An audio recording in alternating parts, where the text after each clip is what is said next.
Dear sister, today's devotional is titled, A Covenant in the Clouds.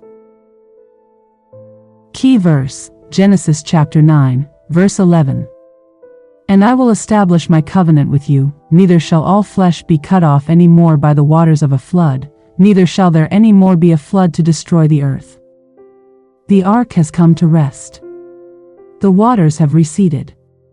Noah and his family step out onto dry ground, not just to begin again, but to begin under a new promise. And the very first thing God does is not rebuke, not demand, not question. He establishes a covenant. Throughout Scripture, the word covenant is more than a formal agreement. It is a sacred and binding promise initiated by God, built on His mercy and His faithfulness. It is not a contract based on mutual performance. It is a divine declaration of unchanging love. Who is included in this first post-flood covenant? Not just Noah, but his sons, his wife, his sons' wives, the animals, all flesh. This covenant covers the entire household, male and female, young and old, human and creature. And that tells us something profound. God does not just remember you in the storm, He commits to you after it. You do not walk out of the ark wondering if His love will last another day. You walk on a promise sealed by heaven. And to mark that covenant, God placed a bough in the sky. Not as a reminder for you to cling to Him, but as a reminder for Him to remember you. And the bough shall be in the cloud, and I will look upon it, that I may remember the everlasting covenant. Think of it, the Almighty God ties Himself to a promise, for you. That's how deep His love runs. That's how seriously He takes His word. Woman of God, you no longer live in the flood zone. You now stand on covenant ground, where there is hope, renewal, and the unwavering presence of God. What rainbows has God placed in your life, reminders of His faithfulness and provision? Choose today to walk not in fear of change, but in the unshakable peace of His covenant. Covenant-keeping God, thank you that your promises are eternal, even when everything around me shifts. Help me live in the light of your faithfulness, not in the shadow of fear. And when I see the rainbow, or remember all the ways you've come through for me, let my heart rise in worship. You are faithful, and I am yours. In Jesus' name, amen. Dear sister, today's devotional is titled, When Towers Replace Trust. Key verse, Genesis chapter 11, verse 4. Go to, let us build us a city and a tower, whose top may reach unto heaven, and let us make us a name, lest we be scattered abroad upon the face of the whole earth. When we think of sin, we often imagine the obvious, stealing, lying, harming others.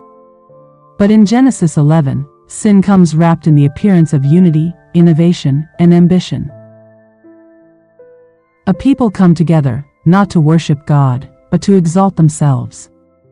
They say, let us build. Let us make a name. The goal? To be known, apart from God. This is the sin of spiritual pride, the desire to define life on our own terms, to create security without surrender, to rise without reverence. Now, don't miss this. God is not against creativity. He is not threatened by human progress. After all, He gave us minds to think, hands to build, and language to connect. But God resists anything that seeks glory apart from Him. The Tower of Babel wasn't just a construction project, it was a monument to self-sufficiency, a declaration that said, we can reach heaven without God. Sisters, today's world echoes Babel's cry, define your truth. Build your brand. Make your name matter.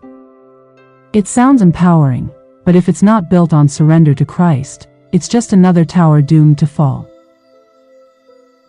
And yet, God's response is not merely judgment, it is mercy. By scattering the people, he dismantles a false system and invites them back into right relationship with himself. Is there an area in your life where you're building for your own name, not for God's glory? Remember, what is built in pride will crumble. What is built in faith will endure forever. Lord, I confess that there are times I've tried to build my own tower, chasing success, security, or significance apart from you. Break down every prideful ambition in me, and teach me to build for your kingdom, not mine. Let everything I do point not to my name, but to yours. In Jesus' name, amen. Dear sister, today's devotional is titled, God Remembered Noah. Key verse, Genesis chapter 8, verse 1. And God remembered Noah, and the waters assuaged. The first 3 words of this chapter, God remembered Noah, may be the most important words your heart needs to hear in a season of silence or uncertainty. After 40 days of relentless rain, after months adrift on endless floodwaters, after countless nights with no shoreline in sight, the Bible doesn't first say, the sun came out, or the dove returned. It says, God remembered Noah. But what does it mean when the Bible says, God remembered? It's not that God forgets.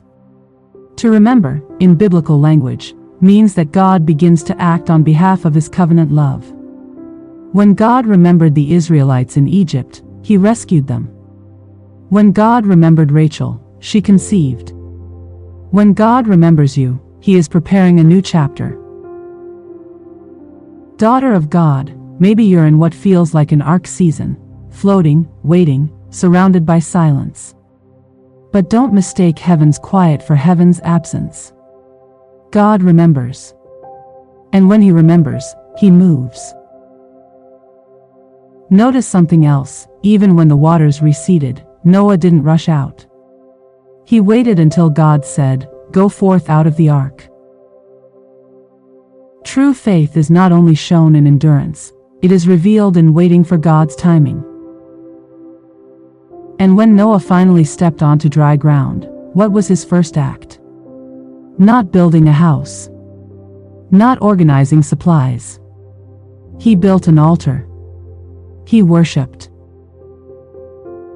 The woman of faith puts worship before comfort, even after a long storm. Are you in an ark season where God seems silent? Hold on, he remembers you. And when your trial ends, will you run to comfort, or run to worship? Lord, thank you that you never forget me. Even when the world is silent and the waters rise, you are still at work. Teach me to trust you in the waiting, to listen for your voice, and to walk in obedience when you say it is time. Let worship always be my first response, for you are faithful to remember and faithful to restore. In Jesus' name, amen.